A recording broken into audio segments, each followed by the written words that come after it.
श्रीमद्भागवती वार्ता सुराणामपि दुर्लभा मेनिरे भगवद्रूपम शास्त्रम भागवतम कलौ கலியுகத்தில் கண்ணனை வணங்கிக் கொள்ள வேண்டும் என்னால் பாகவத புராணத்தை வாசிப்பதே ஒரே புகழ்.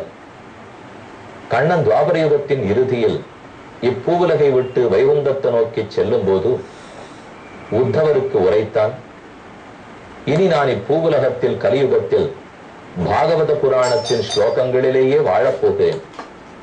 யார் என்னை தரிசிக்க விருப்பம் கொண்டாலும் அவர்கள் இந்த ஸ்லோகங்களை பாராயணம் பண்ணிக்கொள்ளலாம். அவர்களுடைய மனதில் இருக்கும் சந்தேகங்களும் வீண் பயமான முடிச்சுக்களும் பாபங்கள் அனைத்தும் தொலையும். இந்த பாகவதம் தேவர்களுக்கு கூட கிடைப்பதற்கு அரியது. அதை வியாசர் கொடுத்துள்ளார். பரீட்சித்துக்கு சுகாச்சாரியர் உபதேசிக்கிறார். இதற்குள் தான் முத்தும் மாணிக்கமும் ரத்தினமுமாக எத்தனை விலமதிப்பற்ற பொருட்கள், எத்தனை ஆழ்ந்த கருத்துக்கள், அதுலதான் ஒன்றை நாம இப்ப பார்த்துட்டு இருக்கோம். கண்ணனுடைய ராசக்கிரீடை தொடங்க அப்போது அனைத்து பெண்டிரும் அங்கு வந்து சேர, ஓ மாற்றான் மனைவி கண்ணனோட கிரீடை பண்ண வரலாமா என்கிற கேள்வி எழ அதற்கு அந்த பெண்கள் எல்லாம் பதில் உரைக்கிறார்கள். எங்கள் கணவனுக்கே நீதானே அந்தராத்மா, உன்னைத்தானே அவர்கள் உள்ளும் புறமும் கொண்டிருக்கிறார்கள். உனக்கு தொண்டு புரிந்தாலே ஒழிய அவர்களுக்கு தொண்டு புரிந்ததாகவே ஆகாதே. மேலும் உனக்கு நமக்கும் உடல் ரீதியான தொடர்பே இல்லையே. ஆத்மாவுக்கும் பரமாத்மாவுக்கும் இருக்கிற தொடர்பன்றோ. மேலும் எங்களையும் ஆகட்டும் எங்கள் கணவனையும் ஆகட்டும் இந்த சம்சாரத்திலிருந்து தூக்கி எடுக்கக்கூடியது உன் திருவடிகள் தானே, உன் திருக்கைகள் தானே, உன் அருள் தானே. அப்ப அதை வேண்டித்தானே நாங்கள் இங்கே வந்திருக்கிறோம் கேட்கிறார்கள். 10வது ஸ்கந்தம் 29வது அத்தியாயம் 34வது ஸ்லோகம். சித்தம் சுகேன பவதாபகிருதம் கிருஹேஷு என் நிர்விஷத்யுத கராவபி கிருஹ்ய கிருத்யே பாதௌ பதம் ந சலதஸ்தவ பாதமூலாத் யாமஹ் கதம் விரஜமதோ கரவாம கிம்பா. உன்னை விட்டு விட்டு வேறு எந்த புகழாக நாம் போவோம்? உன்னுடைய திருக்கைகளாலே எங்களுக்கு கொடுக்க வேண்டும். உன் திருவடிகளை கெட்டியாக பற்றியே நாங்கள் சம்சார கடலையே தாண்டியாக வேண்டும். இது உண்மையாக இருக்கும் போது எங்கள் கணவனை பற்றியா மோட்சம் போகிறோம்?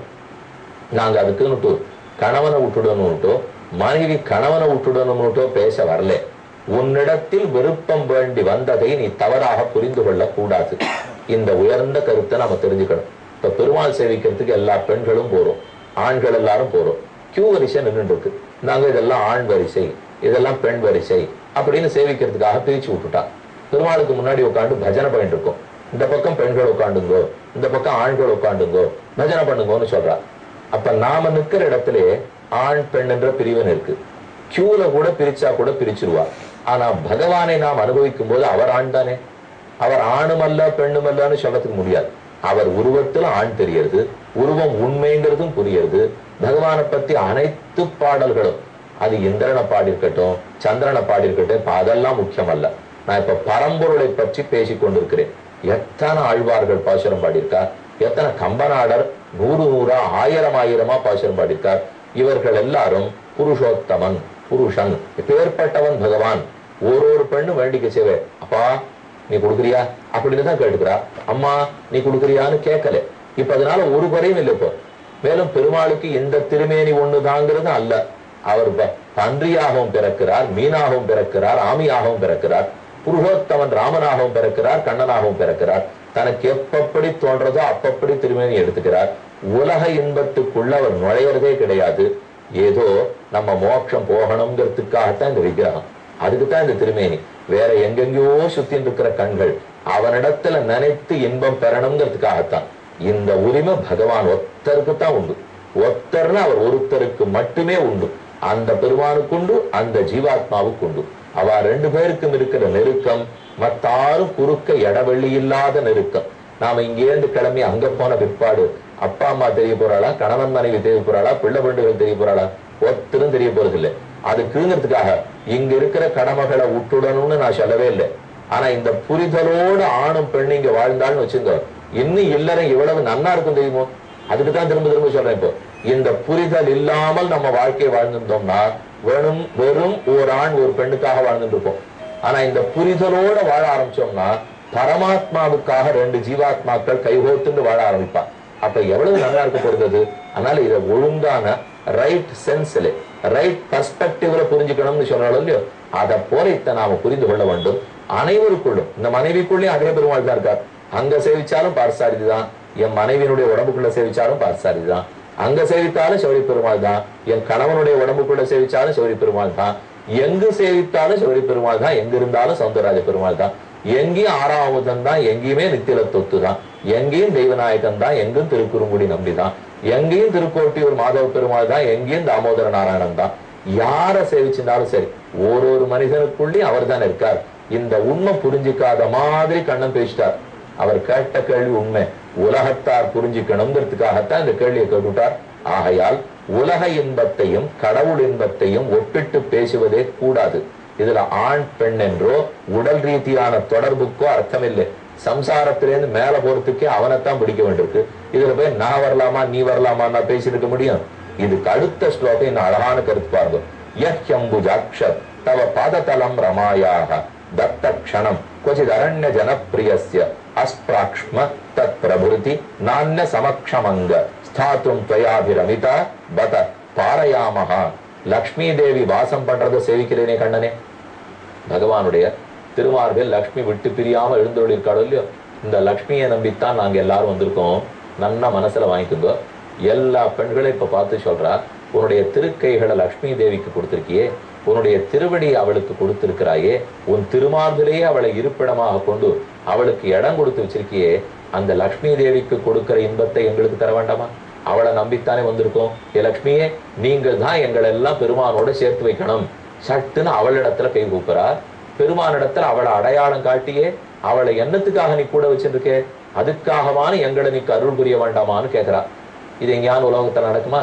இப்ப மாற்றானுடைய மனைவி கண்ணனை விருப்பப்பட்டு வந்திருக்காள்னு சொன்னா, கண்ணனுடைய மனைவி எங்கேயோ போயிடல, திருமார்பிலேயே அமர்ந்திருக்கிறாள், பக்கத்திலே இருக்கிறாள். இப்ப நாம பெருமாளை சேவிக்க போறோம். ஒரு பெண்ணு பெருமாளுடைய தோளை ஆசைப்பட்டு போய் சேவிக்கிறாள். பக்கத்துல ஸ்ரீதேவி பூதேவி நாச்சியா இருக்கா. தாயே, இந்த பெருமாள் திருவடியை நீ தான் பெற்று கொடுக்கணும்னு அவள்கிட்ட கேட்டுக்கிறோம்.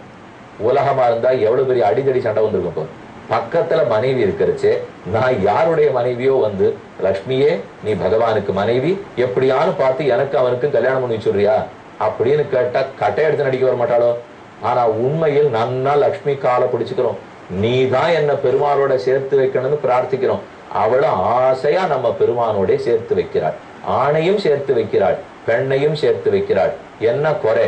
இப்ப கடந்த நாள் 2 நாள் முன்னாடி பாக்குறச்சே திருக்கடமல்லை பெருமாளை பத்தி சொன்னேன்னு இல்லையோ, அதுக்கு போற வழியில இருக்கிற பெருமாள், நடுவுல இருக்கார் பெருமாள். திரு ஆச்சரியமான திவ்யதேசம் திருவிடவெந்தை. அந்த திவ்யதேசத்திலே பெருமாளுடைய திருமார்புல நாச்சியார் லக்ஷ்மி எழுந்தருளி இருக்கிறாள். திவளும் வெண்மதி போல் திருமுகத்தறிவை செழுங்கடல் அமுதினில் பிறந்த அவளன் நின் நாகத்திருப்பது மறிந்தும் ஆகிலும் ஆசை விடாளாள் குவளையங்கண்ணி கொல்லியம்பாவை நின் தாழ்நயந்திருந்த இவளை சொல்லு. ஆகிலும் ஆசை விடாளாள். திருமங்கை ஆழ்வாருக்கு நாயிகா பாவம், பெண் பாவனை. அவரானா இந்த பெருமாள் நித்திய கல்யாண பெருமாளைத்தான் கல்யாணம் பண்ணிப்பேன் என்று பரகால நாய்க்கு பிடிவாதம் பிடிக்கிறார். என்ன இப்படி பண்றாளே என்ன? திருமங்கை ஆழ்வாருடைய தாயாருக்கு வருத்தம். அவருடைய அம்மா சொல்றா, பெண்ணே பரகால நாய்க்கு, திருமங்கை ஆழ்வாரே நீ போ, இந்த பெருமாளை திருவிடவந்தேரை போய் சேவிச்சுட்டு வா. அந்த பெருமாளுடைய திருமார்பை ஊன்றி நோக்கு, அங்க லக்ஷ்மி உட்காண்டிருப்பாள், அவதான் கைப்பிடித்த மனைவி, நீ போய் சேவிச்சுட்டு வா.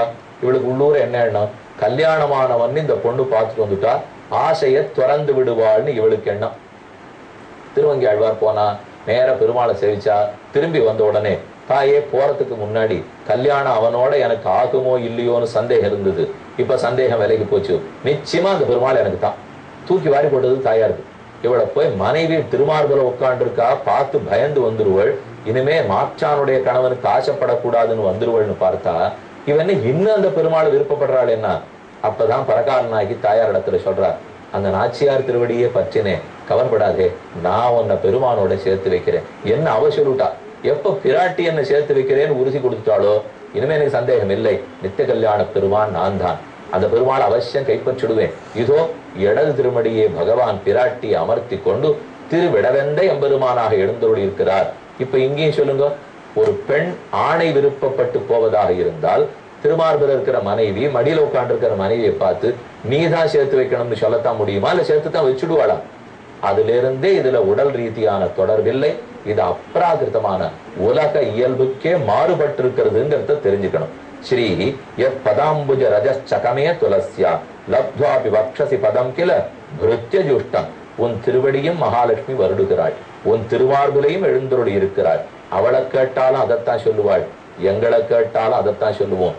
மானிடவர்க்கென்று பேச்சுப்படில் வாழகில்லேன் கண்டாய் மன்மதனே. ஆண்டாள் இருக்கிறையா, மனிதனுக்குன்னு என்னை மணமுடிக்க பார்த்தால் வாழ்க்கையை விட்டுடுவேன் என்கிற அளவுக்கு அவளுக்கு இருந்திருக்கு. ஆகையால் எங்களை விலகி போக சொல்லாதே. யஸ்யாக ஸ்வவீக்ஷண கிருதேன்ய சுர பிரயாச தத்வத் வயஞ்ச தவ பாதரஜ பிரபன்னாக தன்ன பிரசீத விருஜினார்தன தேங்கிரி மூலம் பிராப்தா விசிருஜ்ய வசஸ்தித்வத் உபாசனாஷாக. உனக்கு கைங்கரியம் பண்ணணுங்கிற உயர்ந்த தர்மத்தை பிடிக்க வந்திருக்கோம், அதனால திரும்ப வீட்டுக்கு போ என்ன சாமானிய தர்மம். இதெல்லாம் ஒரு சிம்பிள் தர்மங்கள், அதை கண்டிப்பா நாங்க பண்ணுவோம், நாங்க விட்டு கொடுத்துட்டு போறது இல்லை. ஆனா ஒரு முக்கியமான ஆப்பர்ச்சுனிட்டி கிடைச்சிருக்கு, உனக்கு கைங்கரியம் பண்ண ஒரு ஆப்பர்ச்சுனிட்டி கிடைச்சிருக்கிறச்சே, அதை விட்டுட்டு போன்னு சொல்லாதே. மற்றொன்றும் யோசித்துப்பார். நாங்கள் ஏதோ வேறு பெண்கள் உன்னிடத்தில் ஆசைப்பட்டுட்டோம், மாற்றான் மனைவி உன்னிடத்தில் ஆசை கொள்ளலாமா என்று கேள்வி கேட்கிறியே. நாங்க பெண்கள் உன்னிடத்தில் ஆசை கொள்ளலாமான்னு கேட்டுட்டேன். இதோ மான்கள் அத்தனையும் உன் புல்லாங்குழல கேட்க வந்திருக்கே, பக்கத்துல இருக்கிற பாம்பு உன்னையும் கடிக்காம காத்து உட்காந்துருக்கே, ஆகாயத்துல மழை மேகங்கள் குடு குடுத்துன்னு உன் புல்லாங்குழல கேட்க இருக்கே, பறக்கிற பறவைகள் அத்தனை நீ எப்ப பாடுவாயின்னு காத்துட்டு இருக்கே, சிங்கமும் பசுமாடும் பக்கத்துல நின்று மயங்கி போயிருக்கே. வேண்டே வேண்டாம், இங்க மலர்ந்திருக்கிற மலர்கள், கொட்டுகிற தேன் தாரகள், பக்கத்தில் இருக்கிற குயில்கள் மயில்கள், மரம் செடி கொடி குல்பம் லத்தை ஸ்தவகம் அனைத்தும் இது இத்தனை உன்னிடத்துல அதீத காமத்தோட இருக்கே. நீ எப்ப வாசிப்பா எப்ப அனுபவிக்க போறோம்னு இருக்கே. இவைகள்லாம் பெண்களா, மாற்றான் மனைவியரா? என்னத்துக்கு ஒன்ன தேடி எல்லாரும் வந்திருக்கார்கள் கேட்கிறாள். யத் கோத்விஜ துருமமிருகாக புலகான்ய விப்ரன் திரைலோக்கிய சௌபகம் இதஞ்ச நிரீக்ஷ ரூபம். உன்னுடைய அழகிய வடிவத்தை சேவிச்சுட்டு மரம் செடி கொடி மான் பறவை விலங்கு இது இத்தனையும் வந்து காத்துட்டு இருக்கே. அப்ப அதுகள் எல்லாத்தையும் என்ன கேட்க போற நீ? ஆகையால் இதுல ஆண் பெண் மான் புலிங்கிற வேறுபாடெல்லாம் கிடையாது. ஒன்னொன்னுத்துக்குள்ள இருக்கிறது ஆத்மா. அந்த ஆத்மா உன்னை விருப்பப்படுகிறது. பகவான் ஆறாருக்கு அனுகிரகம் பண்ணார். பக்ஷி, குரங்கு, சராச்சரம், வேடன், வேடுவச்சி, இடையன், இடைச்சி, தயிர்த்தாழி, எத்தனை பேர்? ஒரு தயிர்த்தாழிக்கு மோட்சம் கொடுத்தார், இடையர்களுக்கெல்லாம் மோட்சம் கொடுத்தார், சிந்தையந்திக்கு மோட்சம் கொடுக்கிறார், வேடன் குகனுக்கு மோட்சம் கொடுக்கிறார், வேடுவச்சி சபரிக்கு மோட்சம் கொடுக்கிறார், பறவை கழுகரசரான ஜட்டாயுவுக்கு மோட்சம் கொடுக்கிறார். 18 நாடர் பெருங்கூட்டம். இவ எல்லாரும் இப்ப பெண்களா ஆண்களா என்ன பேச்சிருக்கு சொல்லுங்க? ஒரு பிராணி கஜேந்திரன் அனுப்பிச்சு விடுறார், ஒரு கழுகு ஜட்டாயு அனுப்புறார், ஒரு சபரி வேடுவச்சி அனுப்புறார், இடையன் இடைச்சி பக்ஷி குரங்கு சராச்சரம் வேறுபாடு இல்லை. அயோத்தியில் இருந்த மொத்த பேரும் மோட்சத்துக்கு அழைச்சு போறார். கண்ணனே, இந்த பேச்சுக்கெல்லாம் இடமே இல்லை, உனக்கும் தெரியும் நாமும் அறிவோம், எங்களை அனுப்ப வேண்டாம் என்று பெண்கள் தெளிவாக பேச, இதி விக்லவிதம் தாசாம் ஸ்ருத்வா யோகேஸ்வரேஸ்வரா பிரஹஸ்ய சதயம் கோபீர் ஆத்மா ராமோ பியரீரமது. உங்கள் அபிப்பிராயத்தை தெரிந்து கொள்ளத்தான் பேசினோம் என்று புன்சிரிப்பு மாறாத கண்ணன் அவர்களை ஏற்றுக்கொண்டு அழைத்து கொண்டு யமுனையில் இருக்கும் ஒரு மணல் திட்டை நோக்கி போனான். இனி அத்தியுதமான ராசக்கிரீடை காத்திருந்து சேவிப்போம்.